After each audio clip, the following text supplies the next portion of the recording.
Sí, perfecto. Bueno, retomamos entonces el tema del martes pasado. Éxodo. En Éxodo 12, ¿verdad? Ajá. Para terminar Éxodo 12. Y quería recordarles que en el chat les puse ese versículo que al final de la clase de anteayer no tuvimos el tiempo de encontrarlo, ¿no? Pero ahí está Sobre la levadura. exacto sobre la levadura, Mateo 16. Eso está en el capítulo 16 de Mateo. Y se lo ve en el verso 6 y en el verso 12. Verso 6 y verso 12, ¿no? Y lo vamos a leer de nuevo porque vale la pena. Y Jesús les dijo, ay, tengo una llamada, tengo que No rechazar. importa, contesta, contesta. No, tengo que rechazarla. Lo que voy a hacer es ponerle le voy a Recordatorio. un mensajito. Carlitos, querido, buenos días. Disculpa que no te puedo tomar la llamada, estoy en un Zoom, pero terminando el Zoom te prometo que te hago saber para si que puedes me vuelvas a llamar o me contestes mi llamada. Gracias, un abrazo. Ya es desde Ecuador que me llama. Bueno, de nuevo vamos a... ya, Mateo 6, Mateo 16, verso 6, y luego vemos el verso 12. Entonces, yo leo el 6 y tú lees el 12, ¿te parece? Nos vamos a Mateo entonces. Sí. Mateo. Mateo 16.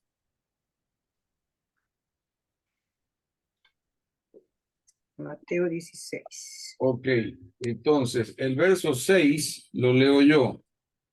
Y dice, Ya. y Jesús les dijo, mirad, guardaos de la levadura de los fariseos y de los saduceos. Y ahí sigue unos versículos, pero en el 12 dice lo siguiente, léenos por favor. Entonces entendieron que no les había dicho que se guardasen de la levadura del pan, sino que la doctrina de los fariseos y de los saduceos. De la doctrina, fíjate, o sea, de la enseñanza. Así es. Enseñanza, ¿no? Cada vez que veamos la palabra doctrina, inmediatamente entendamos que es una enseñanza. Entonces, mira, mi querida Anita, que aquí se nota claramente que Jesús siempre les hablaba como en doble sentido, ¿no? Así es. Ajá.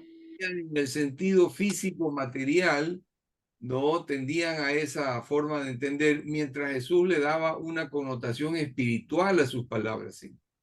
Entonces, cuando les dijo de la levadura de los fariseos y de los saduceos, que era otra secta parecida a los fariseos, les estaba hablando es de la enseñanza, y eso se ve en el verso 12, cuando dicen, ahí se dieron cuenta de que él hablaba es de otra levadura. Claro, de la doctrina de los fariseos y de los... Qué bien. Así es, exactamente. Que, o sea, ellos les enseñaban la ley, pero les enseñaban al pueblo digamos, de una manera religiosa buscar a Dios. Y ellos se comportaban de una manera doble, un doble discurso, digamos, eran hipócritas. Y Jesús se lo hizo ver varias veces y le decían a cara, hipócritas, fariseos hipócritas, porque ustedes alteran, ¿no? El principio, el sentir de la ley y lo han adulterado, ¿no? Con doctrinas o enseñanzas de hombres. Y ustedes les han enseñado esto cuando la ley lo que dice es esto otro. Y ustedes les enseñan al pueblo esto cuando lo que significaba era esto de acá. Y siempre él les corregía, por eso es que lo llenaba de coraje, ¿no? Y de encono, ¿no? A estos fariseos. Y desde entonces empezaron a tramar cómo quitárselo de encima, cómo matarlo a Jesús. ¿Ok? Y es la enseñanza adulterada.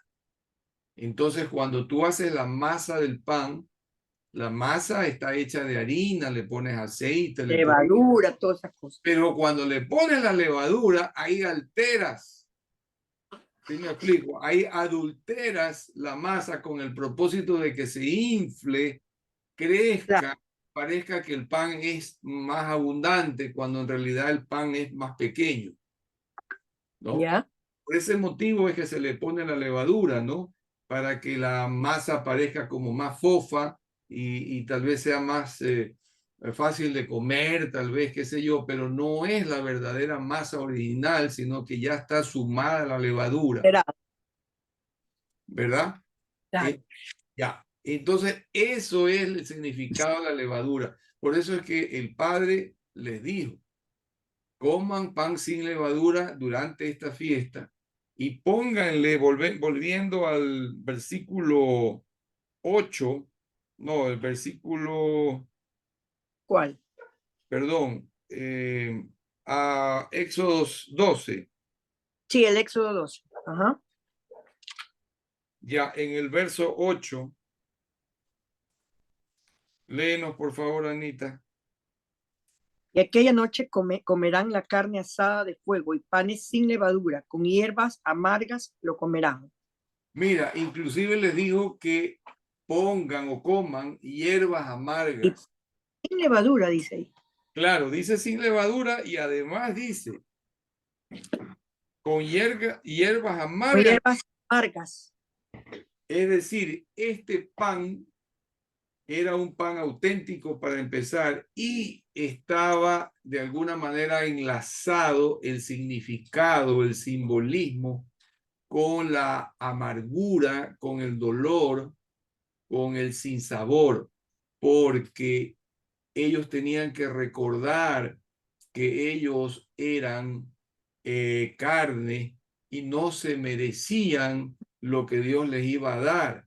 Además de eso, también tiene una connotación de recordatorio de la muerte de Jesucristo, porque Él pasó horas amargas, ¿no? Y se sacrificó como pan del cielo. Él dio su cuerpo y ese dice, este es el pan, ¿no? Como decía Lucas, ¿no? Mi cuerpo, este pan es mi cuerpo que es ofrecido por ustedes, ¿no? Entonces, Él lo hizo con dolor y con tortura, porque la cruz definitivamente era una muerte cruenta, era una muerte torturante y lo llevaba al condenado a morir desangrado hasta la última gota de la sangre. Era una cosa cruenta, terrible. Sí, terrible fue eso. Así es. Como le pegaban, era terrible. Exactamente, lo azotaron. Bueno, realmente lo masacraron, lo masacraron. Jesús terminó masacrado en la cruz del Calvario, ¿no? Masacrado y cuando llevaba esa cruz tan pesada, no sé cómo tenía fuerzas el pobre para llegar hasta donde lo crucificaron.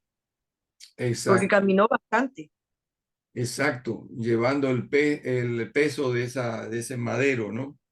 Eh, Así. una cosa terrible, ¿no? Bueno, entonces, eh, dice el verso 12, pues yo pasaré aquella noche por la tierra de Egipto y heriré a todo primogénito en la tierra de Egipto. Es decir, iba a haber mortandad de los primogénitos. Así ¿Dónde está eso? en el verso 12 ¿Ya? ¿Cuál? de, de Éxodo 12, ya estamos en Sí, yo Éxodo, sé, pero ¿qué número? el 12, El 12. Ah, ya, vamos al 12, ya. ya, Pues yo pasaré aquella noche, ya. Ok, sí. ok. Y Ya entonces, y paré. ejecutaré mis juicios. Juicio es significado de castigo, ¿no? El ¿Ya? juicio en todos los dioses de Egipto. Y dice yo Jehová. Yo, Jehová. Cuando él dice yo Jehová, es como que está imprimiendo un sello, una firma. Ajá. Yo soy el que estoy diciendo esto y yo lo avalo. Yo pongo mi sello, yo pongo la firma. Él está Más claro no puede ser. exactamente, dice yo Jehová, así de clarito, ¿no? Y dice, y la sangre os será por señal en las casas donde vosotros estéis. La sangre del cordero pintado en el dintel, en el marco de la puerta, iba a ser la señal de que los que estaban adentro eran hijos de Israel. Y de esa forma es como que se vacunaban en contra de la muerte. Asimismo, la sangre de Jesucristo nos libra de la muerte eterna, de la, Clarísimo. ¿verdad? De la condenación eterna, el castigo eterno a causa de nuestra pecaminosidad. ¿Verdad que está clarísimo? Clarísimo. Es un parangón, un paralelismo exacto y perfecto lo que se instituyó ahí en Éxodo con lo que ocurrió con Jesús. Y lo que hace Jesús con al momento de partir el pan y de decir lo que dijo, es invocar exactamente el sacrificio del cordero de Éxodo, pero ahora él iba a ser el cordero sustitutivo, en lugar del cordero físico, animalito, Claro. él iba a ser su propio. Él representaba al Cordero. Exactamente, ¿no? Y dice, y veré la sangre y pasaré de largo, en otras palabras, ¿no? Pasaré Ajá. de vosotros y no habrá en vosotros plaga de mortandad cuando hiera la La tierra. tierra de Egipto. ¿Ve? Y luego, fíjense, fíjate, este versículo 14 que sigue a continuación, léenos, por favor. Y este día os será en memoria, y lo celebraréis como fiesta solemne para Jehová durante vuestras generaciones. Por estatuto perpetuo lo celebraréis. Exactamente. Entonces, mira, desde aquí ya Jehová Dios les impone a los israelitas el recordarlo todos los años. Lo instituyó como una fiesta, como una celebración, para que ellos nunca se olviden de que fueron salvados de la mortandad en Egipto por el cordero y por la sangre en el marco de la puerta. De esa forma, a través de las generaciones, todos entenderán lo que pasó, todos lo celebrarán y lo recordarán. Esto es un estatuto perpetuo para vuestras generaciones, dice. Será en memoria. Exactamente lo mismo hizo Jesús cuando celebró la cena última y le dijo, Claro. este es mi cuerpo. No.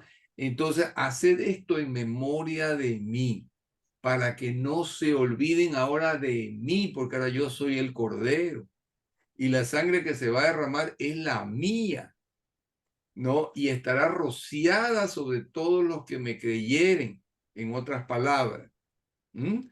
Porque lo dice Primera Pedro 1:2, ¿no? Para ser rociados con su sangre. Entonces nosotros, cuando aceptamos a Cristo en nuestro corazón, automáticamente esa sangre, de manera espiritual, invisiblemente, es como que si estuviera sobre nosotros, ¿no? Pintada o rociada, y el Ya. Padre que está en los cielos nos ve rociado de la sangre de su Hijo. Y por eso Sí. él no ve el pecado. Él pasa de largo, pasa por alto el pecado y la muerte espiritual que produce el pecado por la sangre de Cristo. ¿Ves? Entonces, Lindo.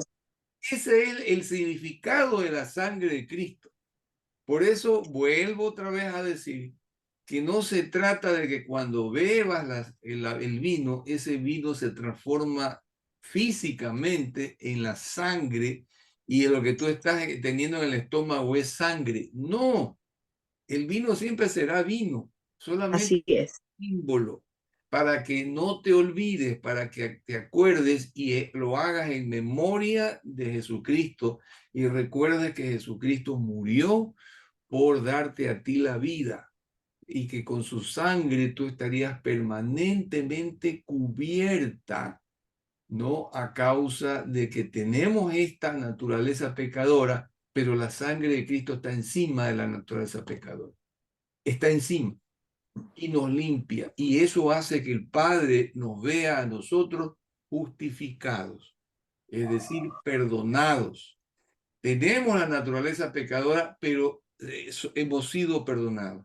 Podemos de repente por ahí pecar involuntariamente y eso lo hacemos con cierta frecuencia. Ya no vivimos en esa vida de pecado, pero podemos todavía pecar cuando, por ejemplo, nos airamos y decimos una palabra grosera, hiriente, que no debimos haber dicho. Entonces, en ese momento pedimos perdón a Jesucristo y como la sangre de Él está rociada sobre nosotros, el Padre nos limpia de eso, nos perdona, lo pasa por alto, así como dice aquí, pasaré de Sí, largo, no veré. eso me pasa a mí a diario, que voy en la calle, se me atraviesa alguien, se me sale y yo, perdón Dios, perdóname, perdóname, no quise decir eso. Aunque sí está, pero perdóname. Exacto. Es, Roberto, te quiero preguntar algo. ¿Por qué dicen algunos pastores que Dios no nació en esta fecha? Jesucristo no nació en esta fecha. en la fecha del 24 de septiembre, a ver, ahí está entrando Anita. Porque no hay en toda la Biblia una prueba fehaciente de la fecha en que nació Jesús. No ¿Ya? existe, no hay manera. Y bueno, los eruditos y los estudiosos han buscado de cabo a rabo, pero no existe, no hay en ninguna parte de la Biblia una aseveración o una prueba o algo que permita establecer la fecha en que ¿Y nació. por qué festejamos esto por el hombre, por los católicos? Sí, Celebramos esta fecha. exactamente, porque nunca se festejó el nacimiento del Señor en los primeros años de la iglesia, en los primeros siglos de la iglesia, nunca se festejó. Pero a partir de una cierta fecha se instituyó, déjame ver si es que, porque mira, hasta ese punto no llegué nunca de buscar dónde puede estar, en qué año es que se fijó, pero fue la religión de Constantinopla, Católicas. Ah, ¿no? La llamada católica romana, la que instituyó eso. Saludamos a Anita. Anita, ahora Anita, toca Buenos días, Anita. chicos. Sorry la Bueno, demora. no, pero te conectaste, que es importante. Sí, sabes que pensé que era más. Me levanté y no me di cuenta de la hora. Andaba haciendo un poco de cosas y de repente, uy, ya voy a dejar las cosas. Empecé a poner todo. Cuando veo la hora, ¡ay! ¡Qué bestia! Juraba que era más temprano. Se me pasó la hora. Pero Anita, estás aquí. ¿tú eres Anita? ¿Tu otro nombre era? Consuelo. Exacto, Consuelo, ya. A mí me ha puesto Anita Victoria. Así Así te, veo. ya estás como Anita Consuelo, Ana Co y Ana B. Sí. Eres un Ana C, consuelo, dime. Ana C. eres un Ya, consuelo, eres un consuelo. correcto. A ver, entonces, a ver, O sea que fue la instauración. religión católica romana la que impuso esta fecha. Claro, pues todo lo que es festividad y esas cosas es por la Iglesia Católica. Es que yo De oigo a ahí. veces a ciertos pastores y dicen que Dios no nació, es Jesús no nació en esta fecha, pero no está no está en la Biblia, dice Roberto. Sí, no está en la No, Biblia. eso no existe. Por Ahora, supuesto que no. bueno, se calcula que pudo haber sido tal vez por marzo, en el principio de la primavera, o tal vez hasta iniciado el verano, porque hay una señal que dice que estaban los pastores en el campo cuidando las ovejas. Y en ese entonces se sabía que en invierno nunca estaban las ovejas a la intemperie porque hace mucho frío y las tenían guardadas y los pastores no salían con las ovejas al campo, ¿no? Entonces, por ese motivo se estima que podría haber sido, pero no se sabe la fecha exacta. Pero en realidad lo que hacemos es, no importa quién fue que se le ocurrió eso y por qué la fecha lo importante es que cuando celebremos el nacimiento de Jesús pensando en quién es realmente Jesús y qué vino a hacer por nosotros. O sea, el Claro. hecho de que haya nacido, no la fecha en sí, no tiene importancia. Mira, aquí dice, por ejemplo, los Saturnales, las fiestas paganas que celebraron los romanos en honor a Saturno, influyeron en la creación de la Navidad que celebramos actualmente. Te explicamos la historia de la celebración más famosa del año, etcétera, ¿no? Entonces, esto fue una herencia o una influencia de la cultura romana porque sabemos que la iglesia romana fue la que instauró esto. Entonces, lo hacían muchas veces con el ánimo de reemplazar fiestas paganas para que la gente ya no celebre a los dioses paganos, pero en la misma fecha celebren, por decir, en este caso, el nacimiento de Jesucristo, o celebren alguna cosa que tenga que ver con el legado de Jesucristo. Pero ellos lo adulteraron, pues. Fueron haciendo una serie de cosas y metiéndole y haciendo un champú cuando realmente no era así. Nosotros podemos ver que en la Biblia jamás se menciona que se haya celebrado el nacimiento del Señor Jesús. Es más, ni siquiera se establece cuál fue la fecha. Así es, en ninguna parte dice. En ninguna No, parte. ninguna. Entonces, Ellos, sí, Aneta. no, sigue nomás, Robert. Ya, entonces lo que debemos colegir es que no es importante celebrar, ¿no? O decir que en tal fecha, ¿no? Ni siquiera celebrar el nacimiento de Jesús no es importante cuanto aprovechar la fecha para recordar que Jesús vino como Dios hecho carne, como Dios humanado, para ofrecerse por nuestros pecados y darnos salvación a los que en Él creyéramos y a través de Él poder tener una comunión. Es decir, el significado de lo que hizo Jesús en la tierra. O sea, es el significado de su nacimiento, para qué vino Él a la tierra. Claro. Así es. Entonces, eso es lo que verdaderamente importa. Ahora, si queremos poner el arbolito, María Antonieta le encanta hacerlo, no pasa nada en el sentido de Claro. que es mal, ¿no? Al tener esa costumbre, a llevar... Es que también son tradiciones, no puedes irte en contra de una tradición mundial.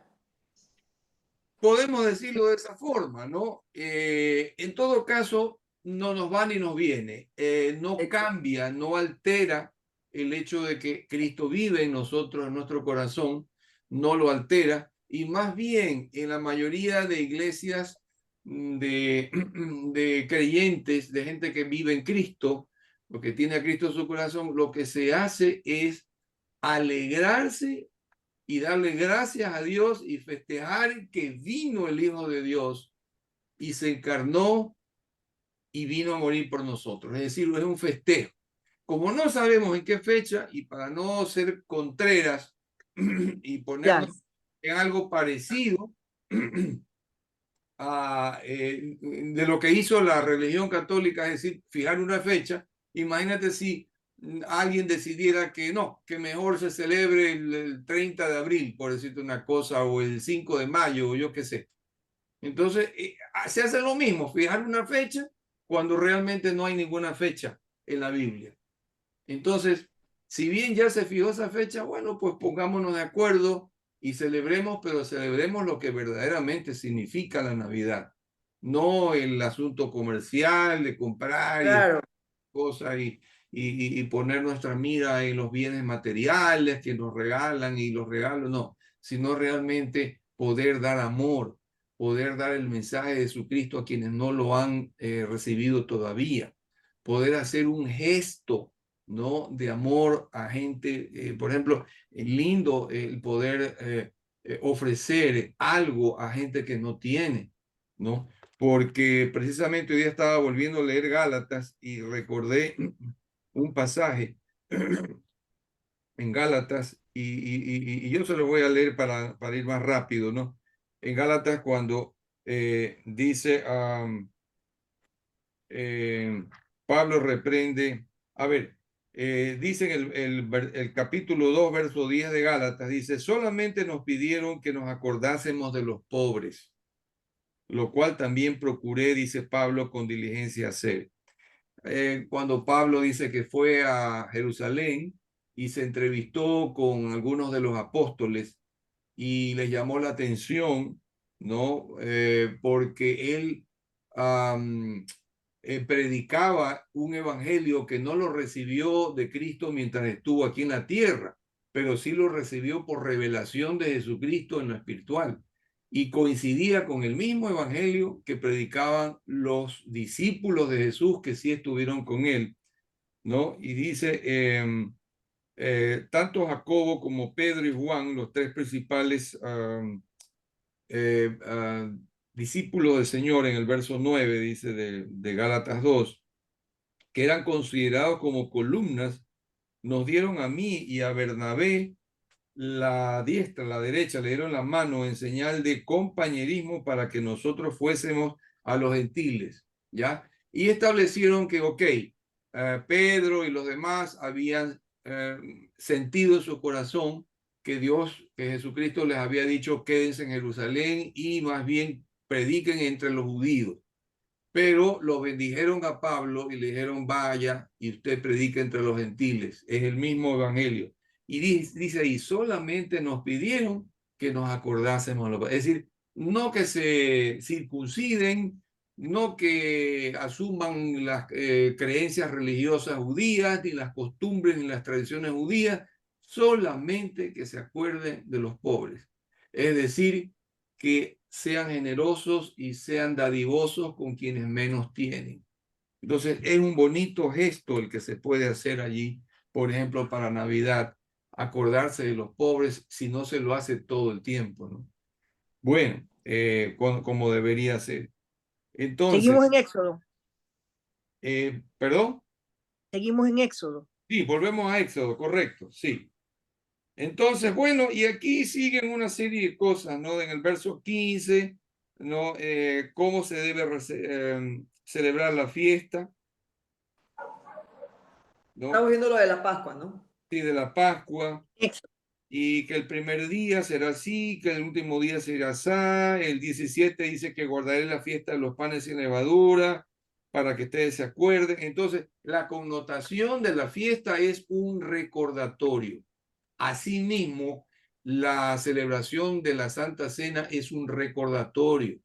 No es para creer que la sangre que el pan y el vino se convierten en la carne física y en la sangre física de Jesús. Eso no tiene sentido.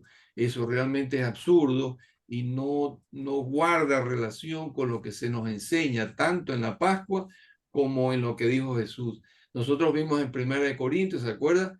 Que Pablo enseñó que Jesús dijo, hagan esto en memoria de mí, en memoria, para recordarlo a él nada más, ¿no?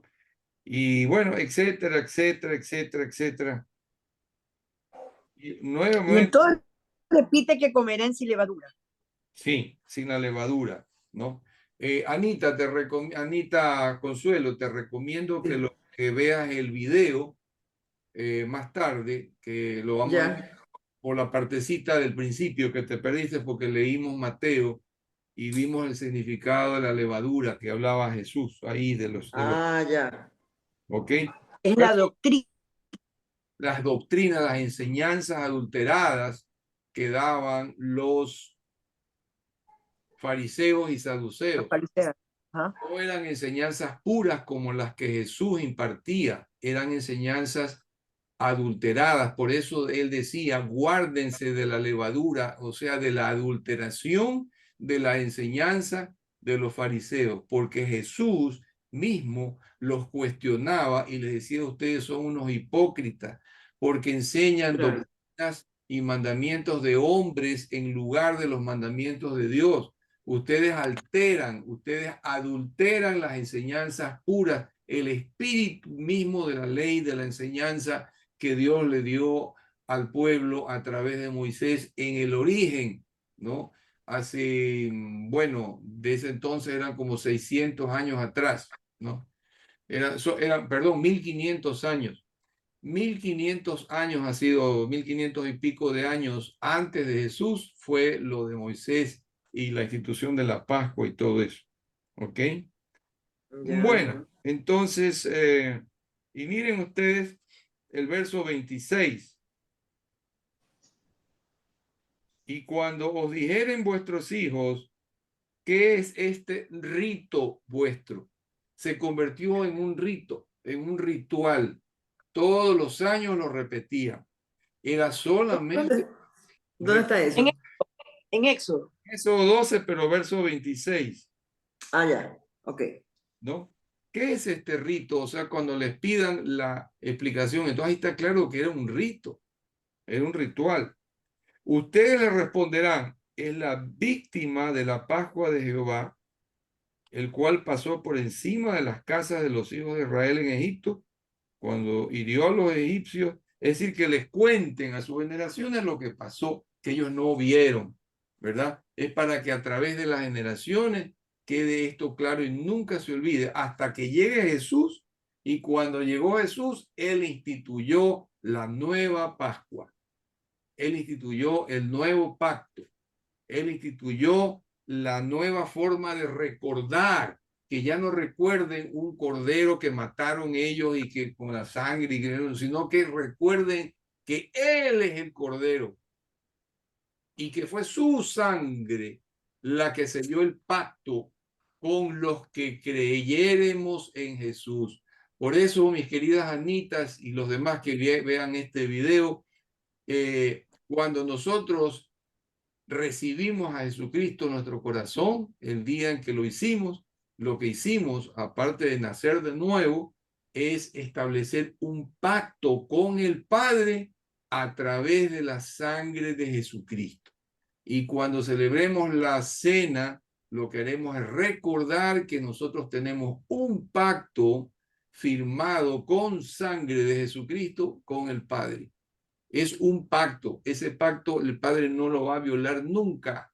Y ese pacto hace que nosotros tengamos vida eterna, que tengamos comunión con Él, es decir, que podamos conversar. Él nos puede hablar, Él nos puede, perdón, que estaba una llamada, que Él nos puede escuchar y nos puede, antes que nada, un minutito.